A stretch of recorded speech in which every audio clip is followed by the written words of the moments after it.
듣도록 하겠습니다. 지난번에 우리가 한번 아브라함의 믿음에 대해서 말씀을 들은 적이 있지요. 그때 들었던 아브라함의 믿음, 그 믿음은 하나님을 전적으로 신뢰하는 믿음이었다 말씀을 들었습니다.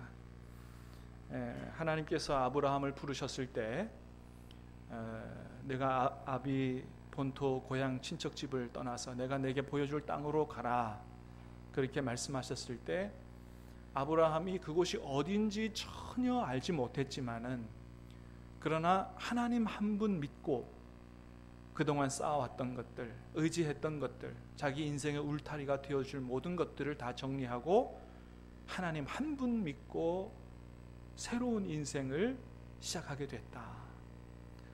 여러분, 이거 정말 쉽지 않은 일이죠. 그동안 쌓아왔던 거 정리하고 새로운 인생을, 그것도 75세에 새로 시작한다? 정말 하나님을 신뢰하지 않으면 절대로 할 수 없는 일이죠. 아브라함은 그렇게 하나님 말씀에 자신의 전 인생을 거는 이런 믿음을 가진 사람이었다라고 하는 것입니다. 자, 두 번째 들었던 말씀이 있습니다. 아브라함의 믿음은 본향을 바라보는 믿음이었다 그랬습니다.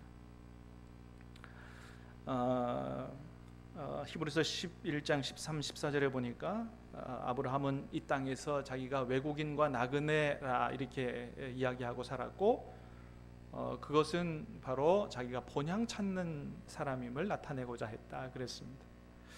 아브라함이 이 땅에서 부자로 살았지만은 그러나 본향을 찾는 믿음을 가지고 있었기 때문에 이 땅에서는 대저택을 짓지 않고 천막 가운데서 살았다. 우리 그런 말씀을 들었습니다. 여러분, 물론 이것은 천국을 소망하는 사람들이 다 그저 작은 집에서 살아야 한다는 것은 아닙니다. 하나님의 축복을 누리는 것도 죄는 아니기 때문에 그렇습니다. 그런데 중요한 건 뭐예요? 우리가 이 땅을 살아가면서 이 땅에서 어떻게 하면 잘 먹고 잘 사느냐에만 몰두하는 것이 아니라 천국 본향을 소망하는 믿음을 가진 사람으로서 어떻게 하면 하나님의 뜻을 더 추구하는 삶을 사느냐 하는 문제다라고 하는 것이죠. 아브라함은 그렇게 살았다. 이 땅에서 부자로 살았지만 천국 본향을 추구하는 믿음이 있었기 때문에 하나님의 뜻을 순종하는데 온전히 자신의 인생을 드리는 그런 삶을 살았다는 것입니다. 자, 그리고 오늘은 아브라함의 부활신앙에 대해서 말씀을 드릴 텐데, 여러분, 아브라함이 부활신앙을 가졌다고 하는 게 대단히 놀라운 건 뭐냐 하면 그때까지 사실 아브라함이 죽은 사람이 다시 살아났다든지 아니면 죽은 사람이 살아날 가능성이 있다든지 뭐 이런 이야기들을 한 번도 들어본 일이 없기 때문이에요. 지금 우리야 부활 신앙을 가지고 있습니다만은 예수님께서 부활도 하셨고 또 우리가 다시 부활한다고 하나님 말씀하시기 때문에 우리가 그것을 믿는 부활 신앙을 갖는 게 자연스럽지만 아브라함 때는 그런 일이 전혀 없었어요. 뭐 하나님께서 그런 말씀을 하신 일도 없고 죽었다가 살아난 사람도 없어요. 그러나 그럼에도 불구하고 아브라함이 부활의 신앙을 가지고 있었다고 하는 것입니다. 이 부활의 신앙을 가지고 100살에 얻은 이 외아들 이삭을 번제로 드리라고 하는 명령에 순종할 수 있었다라고 하는 겁니다. 그리고 하나님 앞에 엄청난 복을 받았다라고 하는 것입니다. 여러분, 우리가 히브리서 11장 말씀을 몇 주간에 걸쳐서 믿음의 영웅들에 대한 이야기를 들었습니다. 하나님께서 이제까지 역사 가운데 있었던 믿음의 영웅들의 이야기를 히브리서 11장에 기록해 놓고 우리에게 말씀하세요. 그 이유는 뭐냐? 옛날에 이런 믿음의 영웅들이 있었다라고 하는 그 믿음의 영웅담을 들려주시기 위한 게 아니고요. 왜 하나님께서 이 사람들이 이야기를 히브리서 11장에 기록해 놓고 우리에게 말씀하시느냐? 한마디로 말하면 우리도 그렇게 살 수 있다라고 하는 것을 하나님의 말씀하시고자 하는 것이라는 겁니다. 아브라함의 이야기를 하고자 하는 게 아니고 우리도 그렇게 살 수 있다라고 하는 말씀을 하나님이 하시고자 히브리서 11장을 기록해 주셨다는 거예요. 여러분, 예수님은 이렇게 말씀하셨습니다. 요한복음 14장 12절 말씀을 같이 읽어보겠습니다. 시작. 내가 진실로 진실로 너희에게 이르노니 나를 믿는 자는 내가 하는 일을 그도 할 것이요 또한 그보다 큰 일도 하리니 이는 내가 아버지께로 감이라. 아멘. 여러분, 예수님 뭐라고 말씀하신다고요? 내가 진실로 진실로 너희에게 이르노니. 진짜다. 예수님 말씀이야. 정말이다. 반복해서 말씀하세요. 정말이다. 나를 믿는 자는 내가 하는 일을 그 사람도 할 거예요. 믿음이 이렇게 대단한 거다. 나를 믿는 자는 예수님이 했던 일도 할 거예요. 그보다 더 큰 일도 하게 될 것이라고 말씀하십니다. 믿습니까? 여러분, 예수님 말씀이에요. 거짓말 아니고 진짜라고 말씀하시는 거예요. 왜 그렇게 되느냐? 이는 내가 아버지께로 가기 때문이다. 내가 아버지께로 가면 누가 다시 오세요? 성령께서 오셔서 우리 가운데 임하시고 우리 가운데서 성령께서 도와주시기 때문에 정말 예수님을 믿는 사람은 예수님이 하신 일보다 더 큰 일도 할 수 있다고 예수님이 말씀하시는 것입니다. 그렇기 때문에 우리가 성령의 도우심을 따라서 진정한 믿음을 갖게 되면, 살아있는 믿음을 갖게 되면 우리가 얼마든지 아브라함처럼 살 수 있다고 말씀하시는 거고요, 노아처럼도 살 수 있다고 말씀하시는 거고, 에녹과 같은 믿음을 가지고 살 수 있다고 말씀하시는 거예요. 여러분, 하나님께서 히브리서 11장 말씀을 들려주시는 이유는 믿음의 도전을 받으라고 하는 겁니다.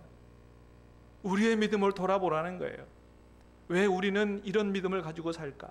왜 아브라함과 노아와 에녹은 이런 위대한 믿음을 가지고 살 수 있었는데 왜 우리는 이럴까?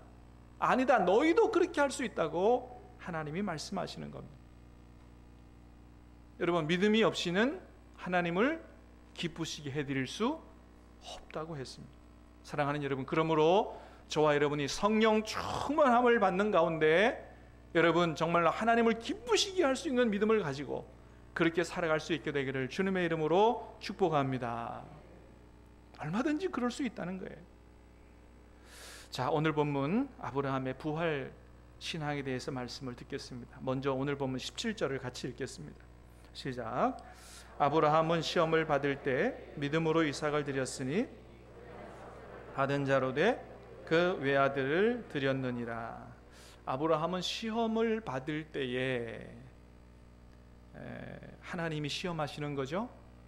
여러분, 성경은 말합니다. 하나님은 우리를 때로 시험하시는 분이다라고 말씀하세요. 성경에는 시험이 두 가지 종류가 나오죠. 하나는 테스트라는 시험이고 또 하나는 템테이션이라고 하는 시험이에요. 이 테스트라는 시험은 누가 하세요? 하나님이. 템테이션이라고 하는 시험, 이건 유혹이죠. 누가 하는 거예요?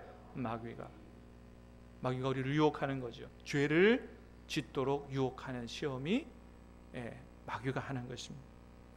그래서 오늘 본문의 배경이 되는 창세기 22장을 보니까 하나님이 아브라함을 시험하는 얘기가 나와요.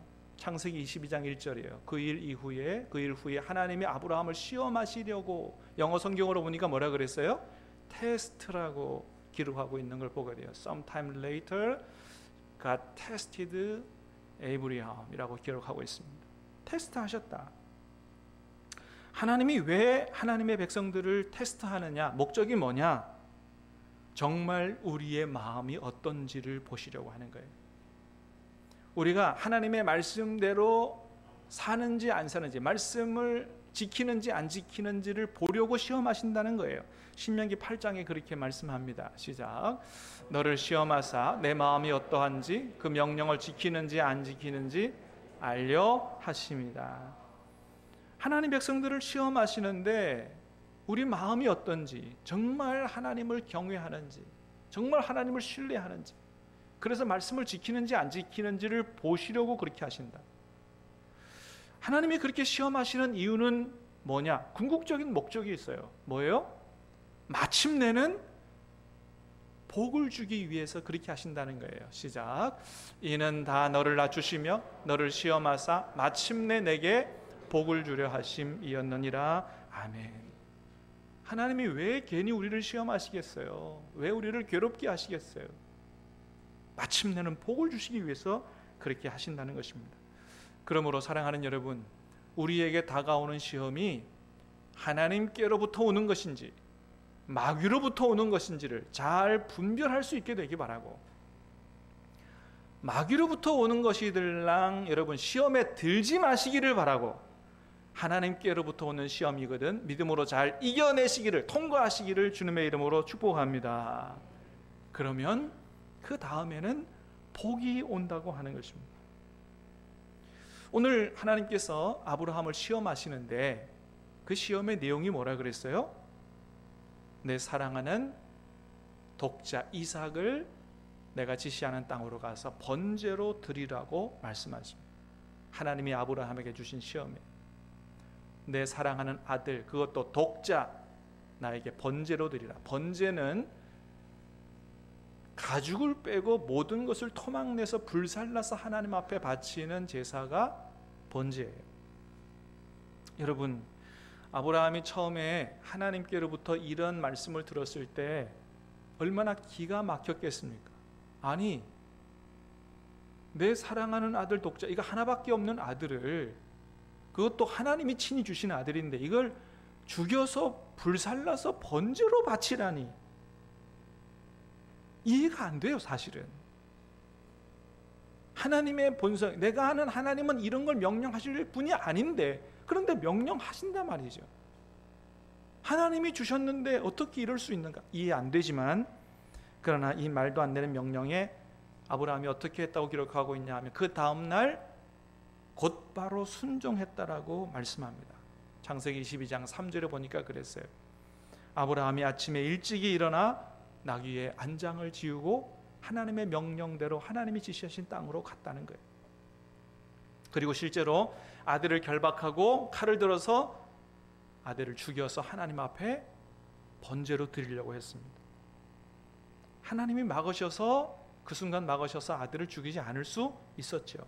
여러분, 아브라함이 어떻게 이렇게 이 하나님의 엄청난, 정말 이해되지 않는 말씀에 순종할 수 있었을까요?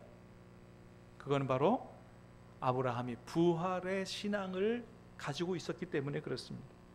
여러분, 아브라함이 부활의 신앙을 가지고 있었다는 거예요.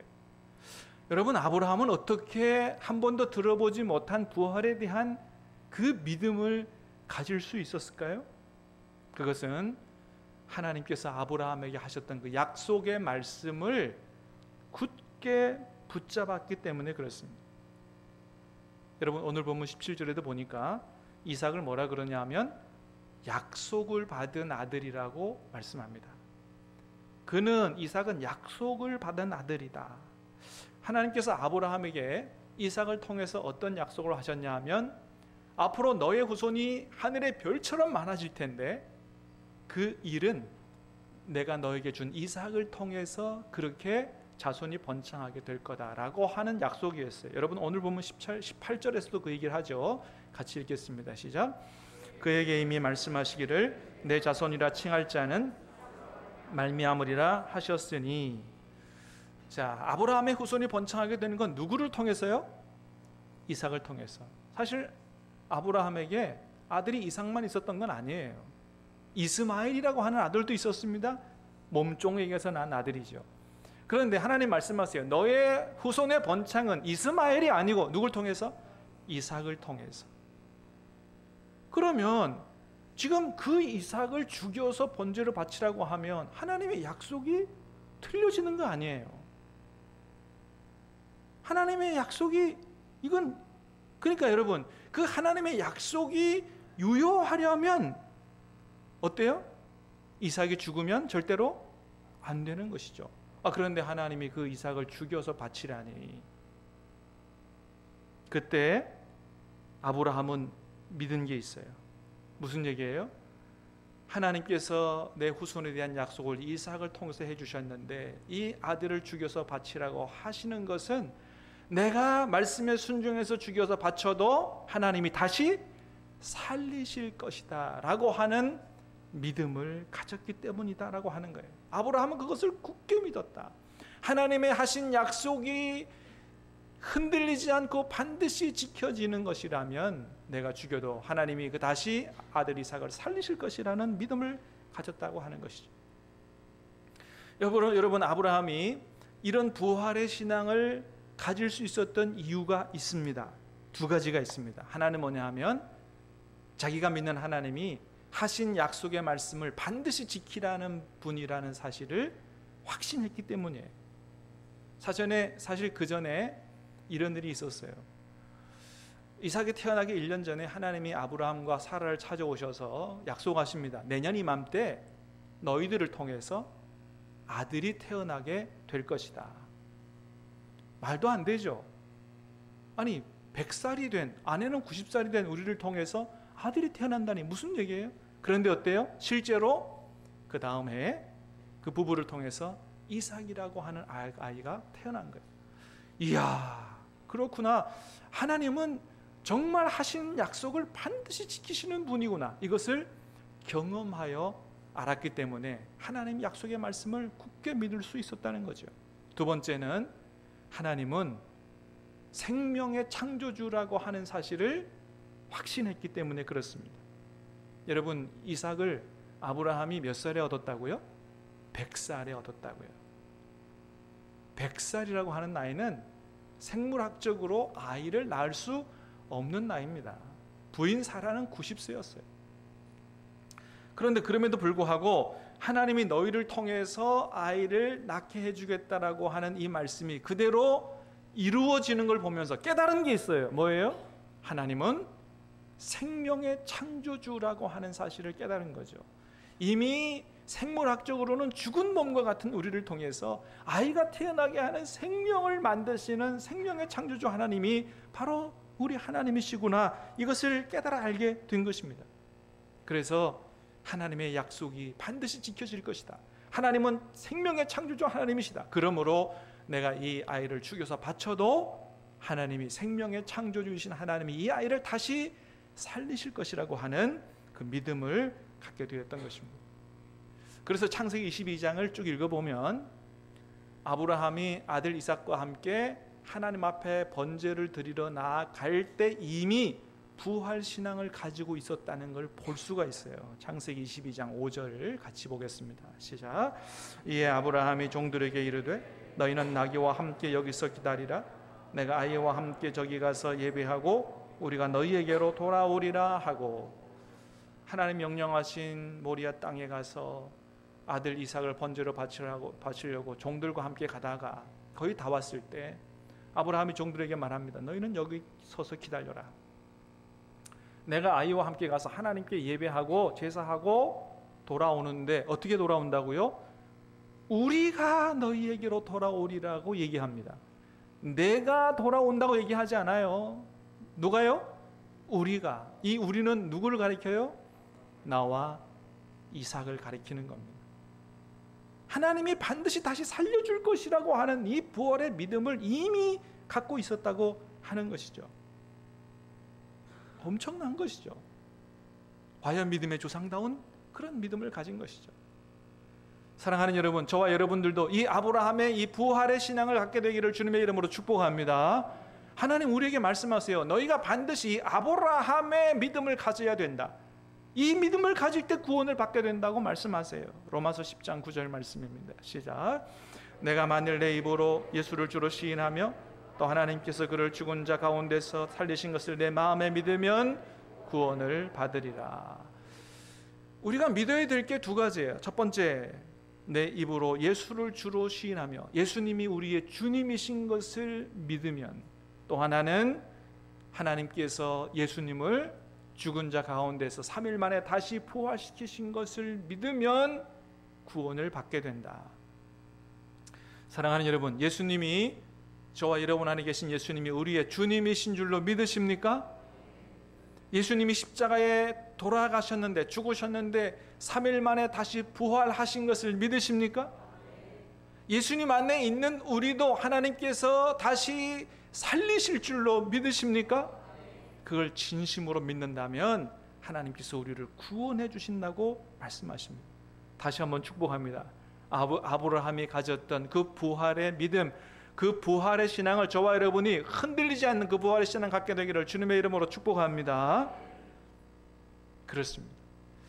자, 아브라함이 이런 부활의 신앙을 가졌기 때문에 자기에게 온 큰 시련을 이겨낼 수 있었다라고 하는 거예요.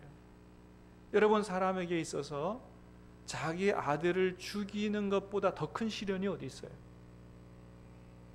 여러분, 아브라함에게 온 시련이 우리에게 온다면 여러분 어떻게 하시겠어요? 여러분, 이거는 사실 내가 죽는 게 더 편하지 아들을 죽여서 바친다? 이거는 상상할 수 없는 시험이고 시련인 것이죠. 그럼에도 불구하고 아브라함이 그 하나님의 시험을 잘 통과할 수 있었다. 어떤 믿음이 있었기 때문에? 부활의 믿음, 하나님이 반드시 다시 살려주신다고 하는 믿음이 있었기 때문이라는 거예요. 부활신앙이 이렇게 위대한 힘이 있다고 하는 것입니다. 여러분, 미국의 세계적인 명문대학 중에 스탠퍼드 대학교라고 하는 대학이 있습니다. 여러분 이 사진으로 보는 것처럼 참 엄청나죠? 자, 이 스탠퍼드 대학을 설립한 사람이 바로 릴런드 스탠퍼드라고 하는 사람인데, 그때 그 당시에 미국의 상원 의원이었고 대단히 부자였다 그래요. 이 스탠퍼드가, 릴런드 스탠퍼드가 이 스탠퍼드 대학을 설립한 동기가 있다고 그럽니다. 이유가 뭐냐? 바로 갑자기 죽은 그의 외아들 때문이었다는 거예요. 사진에 있는 외아들, 저 외아들이 갑자기 죽었다는 겁니다. 사진에서 보는 대로 저 외아들이 굉장히 잘생기기도 했고 아주 수제였다 그래요. 여러분, 그런 외아들이 죽었으니 그 아버지의 마음의 아픔은 상상하기 어려운 거죠. 잠이 오겠어요? 극도의 슬픔에 빠져서 계속해서 잠 못 들고 있는 이런 삶을 살고 있었는데, 어느 날 꿈에 죽은 아들이 생생하게 나타나서 자기에게 이런 얘기를 하더랍니다. 아버지, 저는 부활하신 예수님 곁에 있습니다. 저 대신 청년들을 도와주십시오. 꿈에 나타나서 그런 얘기를 하더래요. 그러니까 꿈에 환상을 본 것이죠. 스탠퍼드가 이 꿈을 꾸고 난 이후에 믿음이 생겼대요. 아, 그렇구나. 정말 예수님이 부활하셔서 살아계시는구나. 예수님이 부활해 살아계신 것처럼 내 아들도 정말 살아있구나. 예수님 곁에 살아있구나. 이런 믿음이 생기더래요. 그런 믿음을 갖고 난 이후에 그 사람의 인생관이 확 바뀌었다 그래요. 그래서 아들의 소원을 들어주기로 결단하고 청년 교육에 전력하기 시작합니다. 그 당시 2천만 달러, 지금 돈으로 환산해도 한 200억, 옛날에 2천만 달러니까 지금은 더 큰 돈이겠죠. 그 돈을 투자해서 명문 스탠퍼드 대학을 설립했다 그럽니다. 그 이후에도 가난한 학생들을 돕기 위해서 정말 계속해서 노력을 하는 삶을 살았고, 죽을 때에도 이런 유서를 남겼다 그래요. 나의 재산은 10원짜리 동전 하나 남기지 말고 청년 교육에 사용하라. 여러분, 그렇습니다. 스탠퍼드가 이런 부활의 신앙을 갖게 되자 극도의 슬픔에 빠졌던 그 어려운 그 시련을 이기게 됐고, 그 절망의 구렁텅이에서 빠져나오게 됐을 뿐만 아니고 이렇게 명문대학을 세워서 많은 청년들의 인생을 세워나가는 아주 훌륭한 삶을 살게 되었다는 것이죠. 여러분, 이게 부활신앙이다. 부활신앙을 갖게 되면 우리가 이 세상에서 살아가는 동안에 어려움을 겪는 그 어려움에서 다시 일어설 수 있게 되고 놀라운 삶의 변화가 우리의 삶에 나타날 수 있다고 하는 것을 보여주는 것입니다. 부활이라고 하는 헬라어가 아나스타시스라고 하는 말인데 어떤 뜻이 있냐 하면 다시 일어서다, 이런 뜻이 있습니다. 그렇습니다. 부활 신앙을 갖게 되면 다시 일어서게 된다고 하는 거예요. 여러분, 주님이 부활하신 줄 믿습니다. 주님이 우리를 부활시키시는 분인 줄로 믿습니다. 그러므로 여러분, 부활하신 주님의 손을 붙들고 다시 일어설 수 있게 되기를 주님의 이름으로 축복합니다. 여러분의 인생이 다시 일어설 수 있게 되기를 축복합니다. 여러분의 가정이 일어설 수 있게 되기를 축복합니다. 여러분의 사업이 다시 일어설 수 있게 되기를 주님의 이름으로 축복합니다. 부활신앙은 우리를 다시 일어서게 한다는 것입니다. 마지막으로 부활신앙은 하나님 앞에 우리의 최고의 것을 드리도록 우리를 변화시킨다라고 하는 거예요. 여러분, 하나님은 아브라함에게 단 하나밖에 없는 아들 이삭을 바치라고 요구하셨어요. 왜 그러셨을까요? 이유는 두 가지입니다. 하나는 아브라함이 정말 하나님을 경외하는지 안 하는지를 정말 최종적으로 알고 싶어 하셨기 때문입니다. 그래서 이 일 이후에 하나님이 시험한 이유를 말씀하세요. 창세기 22장 12절 말씀입니다. 시작. 내가 내 아들 내 독자까지도 내게 아끼지 아니하였으니 내가 이제야 내가 하나님을 경외하는 줄을 아노라. 이삭을 요구했던 이유가 정말 나를 경외하는지, 이삭을 사랑하는 것보다 나를 더 사랑하는지를 알고 싶으셨다는 거죠. 정말 너의 마음이 어디에 있는지. 두 번째는 가장 귀한 것을 드렸을 때 하나님께서 더 큰 복을 주시기 위해서 그 시험을 하셨다는 것입니다. 그래서 이 시험을 통과한 이후에 하나님이 이런 축복을 주시죠. 16절 17절 시작. 이르시되 여호와께서 이르시기를 내가 나를 가리켜 맹세하노니 내가 이같이 행하여 내 아들 내 독자도 아끼지 아니하였은즉 내가 내게 큰 복을 주고 내 씨가 크게 번성하여 하늘의 별과 같고 바닷가의 모래와 같게 하리니 내 씨가 그대 성문을 차지하리라. 아멘. 내가 이같이 해서 내 독자까지도 내게 아끼지 아니하였으니 네가 나에게 그렇게 하니? 그런 마음으로 나를 사랑해? 내가 너에게 더 큰 복을 허락해 주시겠다고 말씀하십니다. 그 사랑하는 독자 하나 나에게 줬어? 너의 자손을 하늘의 별처럼 많게 해주시겠다. 여러분, 그렇습니다. 여러분, 우리가 하나님 앞에 작은 것 드리면 그것과 비교할 수 없는 더 큰 축복을 주시는 줄로 믿습니다. 하나님이 정말 우리의 마음을 보고 싶어 하신다는 거죠. 여러분, 하나님은 우리에게서 뭘 뺏어가는 분이 아니라고 하는 거예요. 저와 여러분을 구원하시기 위해서 그 사랑하는 독자 예수 그리스도까지 십자가에 내어주신 분이 우리에게 무엇을 안 주시겠느냐라고 하는 겁니다. 그러나 단 하나님이 알고 싶은 게 있어요. 정말 우리의 마음, 정말 우리가 하나님을 얼마나 사랑하고 하나님을 얼마나 경외하는지를 보고 싶어 하신다는 것이죠. 그래서 때로 하나님은 저와 여러분에게도 우리가 가지고 있는 것, 우리가 생각하는 가장 귀한 것을 요구하신다는 거예요. 하나님을 정말 경외하는지, 정말 경외하면 더 큰 복을 주시기 위해서 그러신다는 거죠. 그래서 하나님이 우리에게 11조도 요구하시는 거고요, 때로는 더 큰 헌신도 요구하는 거예요. 너의 전 인생을 나에게 바치라, 목숨도 바치라고 하나님이 말씀하신다는 것이죠. 여러분, 그래서 11조로 하나님을 섬기면 하나님이 어떻게 축복하신다고 말씀하세요? 말라기 3장 10절을 다시 보겠습니다. 시작.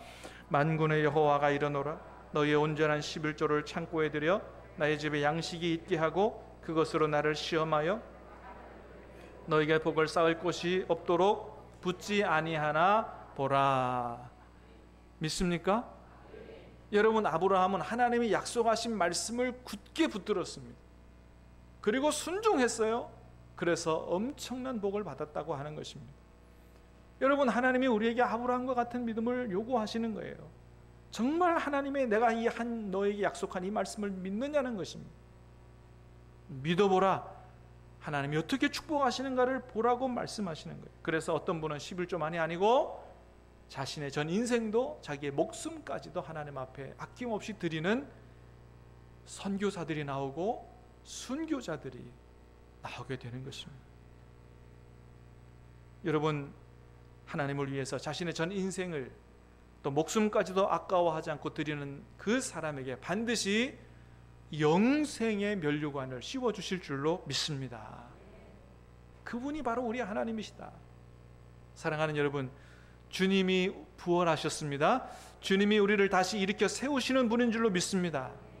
이 부활신앙 우리 모두가 가질 수 있게 되기 바라고, 부활하신 주님의 손을 붙들고 여러분 주저앉아 있는 자리에서 다시 일어설 수 있게 되기 바라고, 우리에게 새로운 생명, 영원한 생명을 주시는 우리 하나님 앞에 내가 가장 귀하게 아끼는 것이라도 드릴 수 있는 아브라함과 같은 믿음으로 복되게 살아가시는 저와 여러분 될 수 있게 되기를 주님의 이름으로 축복합니다. 우리 같이 찬양 드리고